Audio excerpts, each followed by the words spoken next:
Қымбатты оқушылар, бүгінгі сабағымыздың тақырыбы елбасы кітапханасы деп аталады. Оқу мақсаты берілген тақырыпқа сай сөздерді орынды қолдана отырып, мақсатты аудиторияға арналған ауызша мәтіндер құрау, мезгіл істеулерді ауызша және жазба жұмыстарда орынды қолдану. Жаңа сөздер күн сайын, арна, алғышарт, қазақстандық. Мезгіл істеу және оның түрлері. Мезгіл істеу қимыл іс-әрекеттің мезгілін, мерзімін білдіреді. Қашан, қашаннан деген сұрақтарға жауап береді. Мезгіл істеуі етістікпен тіркесіп қолданылады. Мезгіл істеудің түрлері: негізгі істеулер, туынды істеулер, күрделі істеулер болып үшке бөлінеді. Айтылым тапсырмасы. Мына суреттерден сіздер не көріп тұрсыздар? Алматы қаласындағы ұлттық кітапхана, Астана қаласындағы ұлттық кітапхана және осы өзіміз тұратын қаладағы елбасы кітапханасы және жалпы Қазақстан Республикасындағы ұлттық кітапхананың эмблемасын көріп тұрмыз. Енді осы суреттерді пайдалана отырып, ауызша мәтін құрайық. Тыңдалым. Мәтінді мұқият тыңдаймыз. 3-4 сабақтар. 3 тапсырма.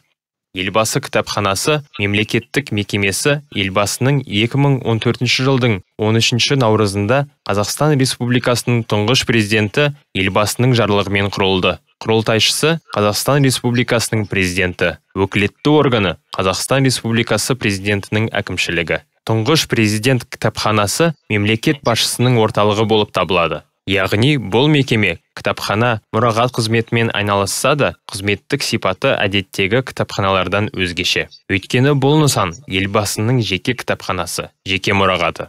Ғимарат 2013 жылы британиялық танымал сәулетші Норман Фостердің жобасы бойынша салынған. Жалпы аумағы 28.000 шаршы метрден астам. Ғимарат аспанға, яғни ұшар биікке ұмтылған көз жанары тәрізді. Елбасы кітапханасы орналасқан кешен қазақстандықтардың мақтанышына айналған сәулет туындыларының бірі. Мәтінді мұқият тыңдасақ, мына тапсырмаларды орындайық. Тақырып қой, түсінгеніңді баянда. Негізгі ақпараттарды диаграммаға түсір. Берілген сөздердің мағынасын түсіндір.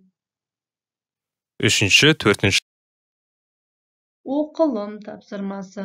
Қазақстан Республикасының тұңғыш президенті, елбасының жеке кітапханасының қызметі, Қазақстан Республикасының тұңғыш президенті елбасы туралы Қазақстан Республикасының 2000 жылғы 20 шілдедегі Конституциялық заңына, Қазақстан Республикасының мәдениет туралы 2006 жылғы 15 желтоқсандағы заңына, Қазақстан Республикасының тұңғыш президенті елбасы кітапханасы мемлекеттік мекемесінің кейбір мәселелері туралы Қазақстан Республикасы президентінің 2016 жылғы 4 қарашадағы жарлығына сәйкес жүзеге асырылады.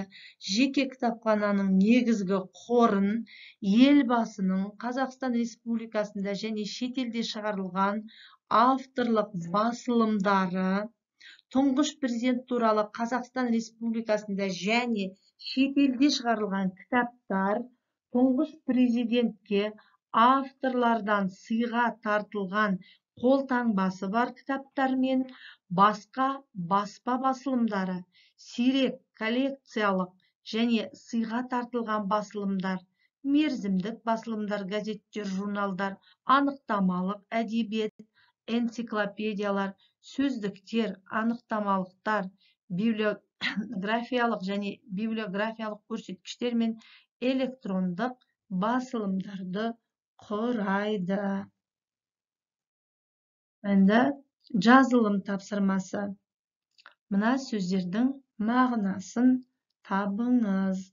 Балалар, сонымен қатар оқулығымыздағы 100-ші беттегі 9-шы тапсырма оқылым және айтылым. Кітапхана туралы, кітап туралы сөздерді оқып, афоризмдерді оқып, орыс тіліне аудар. мағыналарын түсіндіріп айт.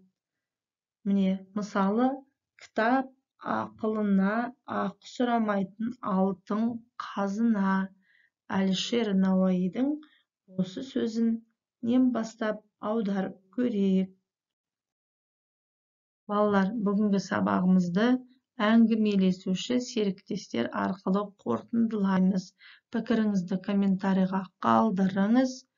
Сіздерге қайырлы білім болсын, зейіндеріңіз ашылсын.